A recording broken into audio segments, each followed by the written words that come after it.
So this is not like crazy, but it's interesting to me, and I'm curious what you guys think about this. I mean, on the one sense, it's fine, but I'm wondering if you guys think this is super necessary.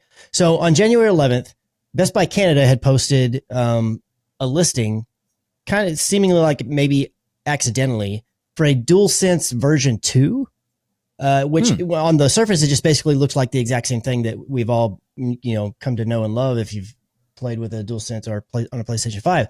But it did come with a charging station that offers click-in charging, which was different. And then in the notes, it said that What's it had click-in charging?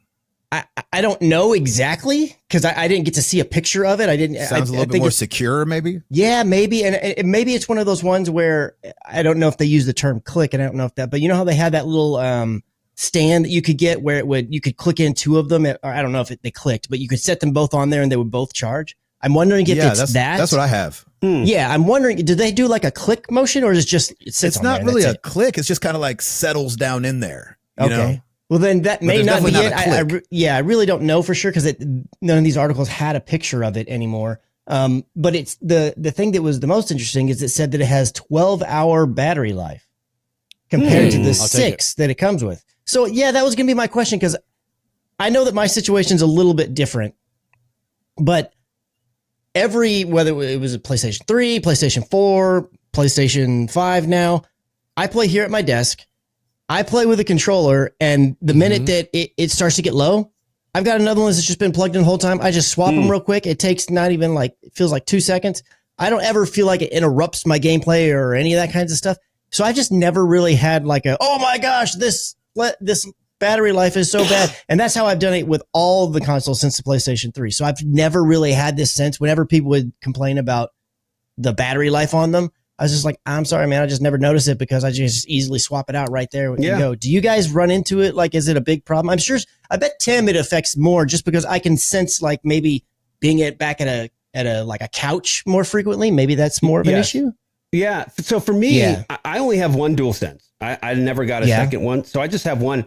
I just kind of gauge it. And when I'm done with my session, I'll usually just plug it in. And then I do the same thing with my headphones too, just to have it. Because the last thing I want is to especially whenever time I get to game, if it's 10, 11 o'clock at night and I'm like, oh, my battery's low, then it kind of stinks. Right. So I just made it a habit to just go ahead and plug back in. So it hasn't really been an issue for me at all. But that sounds amazing as far as how long the battery life would be. Is that the biggest difference, Chris? Is that the only difference you saw was that it's got a 12-hour battery life over the 6? That was the main difference. The one thing that I will say, it did say that it was listed for $89.99, but it's also in Canada. Things are usually more expensive there anyways. So I think it would likely still be the same price in the US, the $69.99, which is what they currently are. But yeah, that seems to be, even though it was almost just like a little footnote, that seems to be the biggest difference. I mean, that's doubling the battery life. That's pretty. And that is a big difference. I wonder if that also deals with the weight. Ed, what do you think about the 12-hour battery? I mean, I'm down for it, but I mean, I do what Chris does. I have 2 and I swap them out, but one of them I have 20 minutes tops is all it lasts if it's not plugged in. What? So I'll really? take 20 minutes? Life. Yeah. Huh. Is it broken? Yeah, that's something's broke there, but is it, I don't know if you can even tell the difference, but is it the one that maybe that it came with or the older of the two, I guess? I don't know. Yeah, I'm not sure. Yeah, they're both just standard white or whatever. Yeah. So it's hard to tell the difference. Yeah. I can only tell the difference because I have the Spider-Man one and then the factory one, If I plug it in, I can play all day with it plugged in, but if I unplug it, 20 minutes tops. That's crazy. Wow. Yeah, that's not a good situation at all. Yeah. So I am kind of with you guys. Number one, I have 2. One's always charging, but then also here at my computer, I've got USB-Cs hanging around as well. And so a lot of times that I plug my phone into or whatever.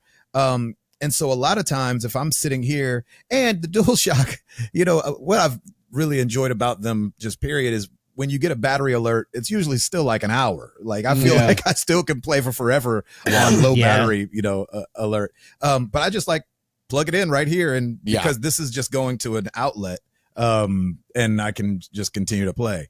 And so I've never felt oh man, these DualSense controllers barely have any battery life. But again, I've got the little dual, thing that they sit down in. Like they're both in there right now and charging, and I swoop over and get one. And I couldn't tell you actually last time I swapped out, because I have these USB-Cs sitting here. I just plug it in and then keep it going. You know what's interesting for me? Again, it's not really a big issue because I'll just swap out the one that's charging, but it's so odd to me because I have USB-C stuff here as well. Because like my keyboard charges USB-C, my mouse charges USB-C, and my DualSense does. But my cable, the one that I'm using now, granted, it's plugged into the monitor, so it's not plugged into a wall and then to an outlet. But it'll charge all my devices, but it will not charge my DualSense. So the only way my DualSense charges based on the cable that I have, I can reach to where I am, is the one plugged into the PS5. That outputs, for whatever reason, that one outputs enough power. And I thought maybe it was the cable, so I swapped the cables just to see.